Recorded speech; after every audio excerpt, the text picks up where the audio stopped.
Memikirkan berbagai hal biar kamu lebih siap untuk menghadapi suatu kejadian tak terduga atau masalah mungkin sah-sah aja.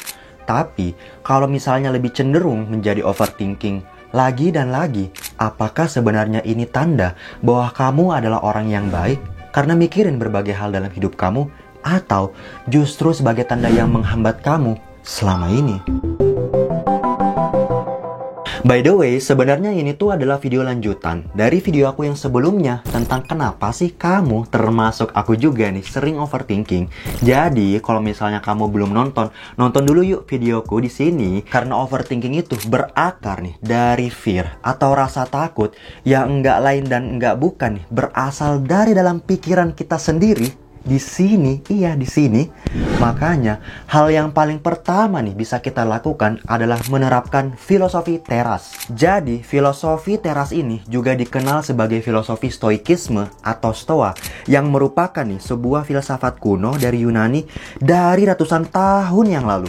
Jadi intinya, filosofi teras ini mengajarkan kita kalau kan overthinking itu berasal dari rasa takut akan suatu hal yang tidak bisa kita kendalikan dalam hidup kita ya.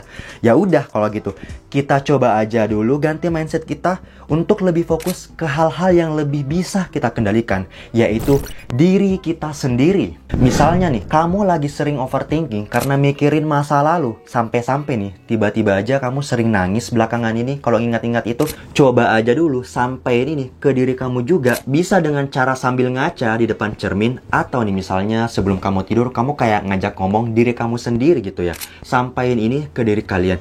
Yap, masa laluku memang bagian dari diriku dan aku nggak bisa mengubah itu. Tapi masa laluku itu bisa aja nih yang membentuk diri aku saat ini dan nggak bisa mendefinisikan aku saat ini atau aku di masa depan. Dan ingetin diri kamu sekali lagi kalau masa lalu kamu apapun itu nggak menjadi alasan buat kamu nggak bisa sukses saat ini atau bahkan di masa depan. Atau misalnya kamu lagi overthinking karena ucapan dari teman kamu. Ya udah, setiap ucapan atau perilaku orang lain ya hak mereka. Itu sesuatu yang kita nggak bisa kendalikan. Dan yang kita bisa kontrol adalah respon diri kita sendiri. Mungkin kita bisa memilih untuk tersenyum dulu sambil nggak harus merespon apa-apa. Nanti kalau emosi kamu misalnya udah lebih reda, nanti kamu bisa omongin baik-baik kalau misalnya kamu nggak terima dikatain seperti itu. Iya nggak sih? Terus nih, kalau misalnya kamu lagi cenderung overthinking karena banyak banget nih pilihan yang buat kita sampai overthinking dengan apapun yang kita mau pilih ya, mulai dari baju yang mau dipakai, jam tangan, warna sepatu dan sebagainya. Coba sampein ini ke diri kamu juga kayak gini. Oke, 1, 2, 3, go. Sekarang aku akan journaling. Sekarang aku akan nge-gym. Sekarang aku akan makan telur. Oke, sekarang aku akan pakai baju warna hitam aja. Udah, titik. Kayak gitu. Jadi ini tujuannya biar langsung ada keputusannya. Karena kan untuk kejadian-kejadian saat ini tuh mostly karena kita terlalu banyak choices atau banyak pilihan. Jadi biar kita nggak stuck dan menjadi overthinking, ya udah langsung putusin apa yang kalian mau lakukan. Atau misalnya kamu nih lagi sering banget overthinking karena takut akan ketidakpastian karir kamu misalnya di masa depan. Ya udah, nggak apa-apa. Toh pada akhirnya nggak akan ada kan satupun manusia di muka bumi ini yang bakal tahu tuh masa depannya bakal seperti apa atau gimana gitu loh. Tapi kamu bisa mewujudkan impian kamu buat selangkah lebih dekat dengan misalnya coba aja dulu langkah-langkah kecil dengan memaksimalkan apa yang ada.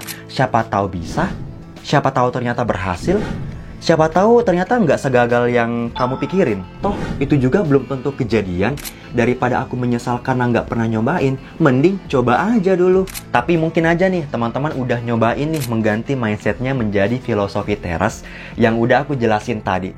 Tapi pikirannya masih aja nih berkelana ke sana kemari gitu loh. Khususnya apalagi kalau kamu lagi ada masalah baru-baru ini, entah itu mungkin di keluarga, di kantor, atau mungkin di kampus. Makanya biar pikiran kamu bisa lebih tenang, kamu bisa lakuin yang disebut dengan teknik mindfulness. Yap, jadi mindfulness ini adalah suatu kemampuan di mana seseorang itu bisa fokus secara sadar sepenuhnya untuk benar-benar berada di kondisi saat ini tanpa bereaksi atau memikirkan secara berlebihan hal-hal yang ada di sekitar kamu. Sebenarnya nih ada beberapa cara untuk bisa melakukan teknik mindfulness ini, dan aku jujur benar-benar masih berusaha belajar untuk bisa menerapkannya ke dalam diri aku sendiri. Misalnya melalui ibadah, meditasi, yoga, dan relaksasi napas. Atau intinya ngelakuin apapun yang kamu sukain dan buat kamu nyaman. Dan pikiran kamu itu benar-benar fokus ngelakuin itu aja, tanpa kemana-mana gitu loh pikiran kamu. Dan sebagai tambahan sendiri nih buat aku juga, kalau misalnya lagi overthinking banget nih, maka aku coba ngelakuin yang disebut teknik relaksasi napas 4-7-8. Jadi caranya tuh tarik napas kamu dan dihitung selama 4 detik. Kemudian ditahan selama 7 detik, itu dihitung juga. Dan hembuskan melalui mulut selama 8 detik sambil dihitung juga. Dan ini dilakukan secara berulang-ulang kali. Dan faktanya nih, dari sebuah penelitian menunjukkan kalau kamu sering melakukan relaksasi napas ini, hal ini tuh bisa mempengaruhi kerja saraf parasimpatis. Dan akhirnya bisa merelaksasikan tubuh kamu. Karena yang awalnya tuh detak jantung kamu tuh berdebar-debar menjadi lebih tenang. Dan secara otomatis kamu tuh nggak menjadi dalam mode flight or fight gitu loh. Tapi gini ya teman-teman, mungkin kamu udah cobain ganti mindset ke filosofi teras, udah nyobain juga berbagai teknik mindfulness yang dari ibadah, kemudian berbagai teknik lainnya, tapi overthinking itu kayak masih ada gitu loh. Khususnya mungkin buat kamu yang punya masalah kronis yang udah lama banget dan gak selesai-selesai. Makanya langkah selanjutnya yang bisa kamu lakukan adalah journaling. Yap, journaling atau menulis jurnal. Wait, cowok kok nulis diary? Stop mikir kayak gini. Ingat ya, kamu mau cewek, kamu mau cowok, yang punya tanggung jawab untuk mengendalikan isi pikiran kamu, ya diri kamu sendiri. So please jauhin diri kamu dari pikiran seperti ini. Oke bro? Tapi jujur ya, pada saat pertama kali aku dengar juga nih teknik journaling ini, aku mikir kayak gitu juga kok dulu. Peace. Dan journaling ini benar-benar baru aku lakuin saat akhir tahun, lebih tepatnya bulan Desember tahun 2022 kemarin. Pada saat aku tuh lagi perjalanan nih, naik Shinkansen atau kereta cepat di Jepang ya. Itu tuh dari Niigata ke Tokyo untuk pergi liburan tahun baru nih bareng teman-teman aku. Tapi waktu itu aku berangkat duluan gitu loh, sendirian. Dan waktu itu tuh aku tuh benar-benar lagi terjebak sama overthinking diri aku sendiri. Dan benar-benar sampai buat aku tuh sulit banget gitu loh buat fokus untuk ngerjain tugas S3 aku di Jepang ataupun untuk produktif hal-hal yang lain. Jadi gini ya, kenapa sih journaling itu perlu buat kamu cobain juga? Karena gini loh, pikiran kita itu sifatnya abstrak. Makanya dengan kamu nulis apa yang lagi ngeganggu kamu saat ini, atau apa aja yang lagi buat kamu overthinking saat ini, itu tuh membantu banget buat kamu ngenalin sebuah pola dari sebuah atau mungkin aja gabungan situasi yang lagi ngeganggu kamu saat ini. Kayak contohnya kayak di aku juga ya secara pribadi. Jadi setelah journaling itu akhirnya aku menemukan sebuah pola atau akhirnya sadar gitu loh. Oh, ternyata kondisi-kondisi seperti ini ya yang buat aku overthinking. Termasuk siapa orangnya dan apa-apa aja yang lagi mengganggu kepala kita gitu loh saat ini. Nah, sekalian nih di video aku kali ini aku mau nge-share suatu teknik journaling sederhana untuk bisa menangkis overthinking. Dan langkah pertamanya kalau di aku adalah mengambil pulpen dan juga buku tulis. Yap, sesimpel itu. Sebenarnya kamu juga bisa menggunakan laptop ataupun mungkin perangkat-perangkat yang lain. Tapi nih kalau di aku somehow merasa kayak lebih nyaman aja untuk menggunakan buku dan pulpen untuk melakukan journaling ini. Yang kedua, tulis apa aja yang lagi ada di pikiran kamu saat ini. Kamu gak harus mengidentifikasi apa-apa yang lagi ngeganggu, tapi tulis apa yang lagi kamu pikirin saat ini. Kalau di aku sendiri, biasanya aku awalin dengan pertanyaan terbuka. Lagi kenapa sih, Dit? Atau kenapa, Dit? Kayak gitu. Dan yang ketiga, setelah aku nulis seluruh yang lagi ada di pikiran aku bagi 2 kolom. Jadi kayak ada aku tambahin gitu loh garis di tengahnya. Dan di kolom yang selanjutnya aku sebut dengan kolom kemungkinan baik. Yang di kalimat pertamanya, di tengah atau di akhirnya aku coba masukin mantra siapa tahu. Terus nih setelah journaling, misalnya kamu udah mengidentifikasi, akhirnya ada satu momen nih. Contohnya dari perkataan teman kamu yang lain. Misalnya kayak, kok temanku bilang kayak gitu sih? Masa aku dikatain ambis banget? Nah, di kolom sebelahnya yang di kemungkinan baik, kamu bisa tulis misalnya, ya udah, nggak apa-apa. Siapa tahu di balik perkataannya itu dia pengen juga ngelakuin hal yang sama. Terus emang ada yang nggak sesuai fakta dari yang dia sebutin. Terus ngapain kamunya yang nggak terima? Iya nggak sih? Terus misalnya nih, ada momen kedua lagi yang kamu akhirnya kayak, aduh ternyata aku tuh takut banget gitu loh presentasi di depan dosen sama teman-teman. Aduh nanti takut salah, diketawain, dibilangin bodoh, gimana ya? Nah, di kolom sebelahnya kamu bisa tulis kayak gini. Siapa tahu nanti malah disupport dan diapresiasi. kalaupun ada kekurangan dengan nyobain kesempatan ini tuh bisa jadi bahan pembelajaran buat tingkatin kemampuan public speaking diri, enggak sih? Dan yang aku rasain ya, setelah nyobain journaling, mungkin sekarang udah kurang lebih jalan 8 bulanan. Walaupun mungkin aku nggak tiap hari juga gitu loh ngelakuinnya, tapi ini tuh ngebantu banget buat tenangin diri aku sebagai salah satu lapisan pertama biar nggak langsung bereaksi sama hal-hal yang menurut aku kurang nyaman, kurang mengenakan, atau bahkan menjengkelkan buat aku. Tapi ya emang kadang tuh mungkin kita udah nyobain ingatin diri kita lagi kembali ke mindset filosofi teras, berbagai teknik mindfulness, kemudian udah nyobain journaling juga, tapi tuh masih ada aja yang ngeganjal di pikiran kita gitu loh, sampai kayak susah tidur lah, atau misalnya kepikiran gitu loh, dan nggak kontrol gitu loh overthinkingnya. Makanya hal selanjutnya yang bisa kamu lakuin adalah coba cerita ke orang yang tepat.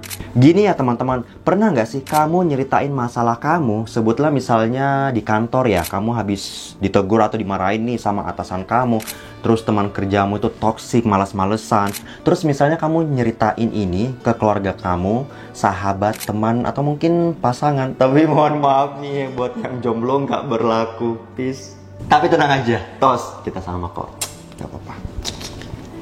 Terus dibalasnya kayak gini, ya udah tenang aja, nggak apa-apa kali, positive thinking aja, kamu tuh kok negative thinking terus ya? Atau dibilangin, aku kan udah kasih tahu kamu dari dulu, makanya tuh kayak kamu jadi gini-gini karena kamu gak dengerin apa yang aku bilang. Ah gimana sih, kamu tuh keras kepala banget. Atau misalnya dikasih tahu kayak gini juga, ih kamu jangan berpikir kayak gitu, itu mah pikiran kamu yang salah atau keliru. Ah kamu tuh terlalu jauh nih mikirnya dan segala macam, dan sebagainya. Sebenarnya nih ya, kalau misalnya kamu nih sering-sering menceritakan berbagai keresahan kamu atau masalah kamu sama orang yang tidak tepat, tapi mungkin kamu ada yang mikir ya, ih perasaan tadi yang kakak ngasih contohnya kayaknya bener-bener aja sih, kayaknya kalau menurut aku ya. Nah, tapi nih ada suatu fenomena yang disebut dengan toxic positivity. Jadi ini tuh seakan-akan kamu tuh nggak pantas buat merasakan emosi negatif, atau misalnya paling buruknya nih, seakan-akan kamu nggak pantas gitu loh untuk merasakan capek, atau misalnya kamu nggak pantas buat mengeluh ke mereka karena dia juga adu nasib gitu loh ke kamu. Tambah tenang nggak pikiran kamu? Kalau aku sih enggak. Dan hal ini enggak baik buat dirimu sendiri. Kenapa? Karena akan ada resiko citra diri kamu atau bagaimana kamu nih memandang diri kamu sendiri tuh malah jadi tambah insecure, atau malah semakin rasa down gitu loh dengan diri kamu sendiri.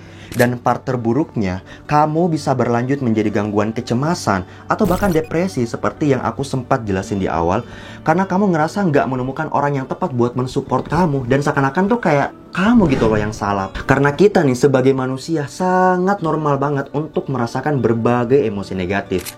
Ya sebutlah misalnya marah, sedih, kecewa, dan sebagainya. Jadi kalau misalnya kamu nih sering banget untuk ketemu dengan teman-teman kamu yang memaksa pikiran kamu tuh harus berpikir positif, hati-hati. Justru ini nanti bisa membuat toksik untuk diri kamu sendiri. Makanya nih, kalau kamu misalnya lagi butuh banget untuk membagikan berbagai keresahan kamu atau masalah kamu yang buat kamu sampai overthinking, nah, kamu bisa mencari orang-orang yang tepat. Dan kalau buat aku sendiri, indikator terbaiknya adalah kamu cari orang-orang yang memiliki ciri-ciri pendengar yang baik.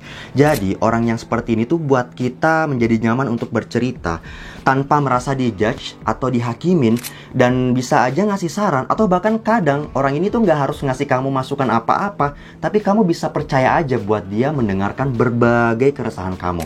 Dan itu nggak harus orang-orang yang kamu udah anggap sahabat, atau bahkan orang-orang yang kamu temuin setiap hari. Atau kalau misalnya kamu merasa kesulitan untuk mencari sahabat-sahabat, atau mungkin teman-teman yang bisa kamu jadikan tempat cerita yang tepat, dan kamu ingin banget untuk menceritakan berbagai keresahan kamu bisa cerita ke profesional seperti psikolog atau psikiater, yang juga aku masih lakukan sampai detik ini.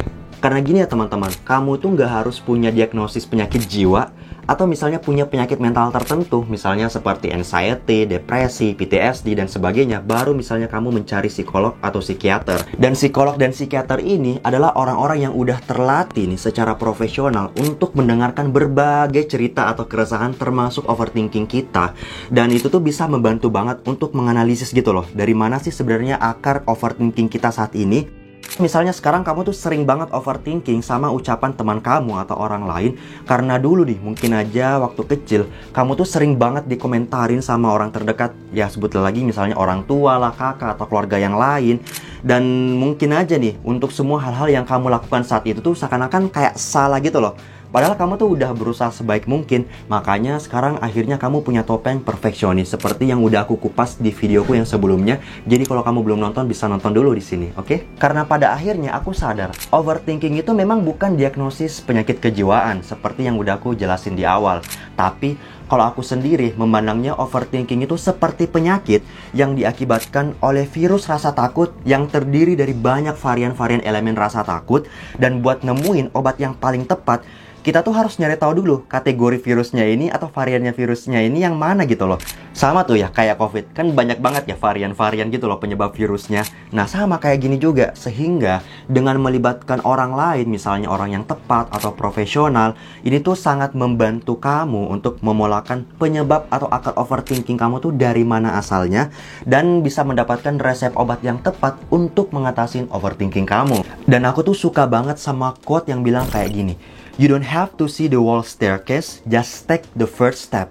Jadi kita tuh nggak harus mikirin atau overthinking duluan buat memprediksi, di mana sih nanti akhirnya anak tangganya ini, belok kiri kah atau belok kanan kah? Tapi yang paling penting saat ini adalah coba aja dulu untuk mulai lakuin apapun yang kamu mau coba atau langsung ambil keputusan. Nanti kalau hasilnya gimana, baru deh kita pikirin lagi langkah selanjutnya. Nggak sih? Karena pada akhirnya sadar atau enggak, kamu ngerasa nggak bisa untuk melakukan suatu action tertentu di saat sebenarnya kamu tuh bisa. Kamu hanya merasakan ragu hanya karena belum terbiasa aja melakukannya.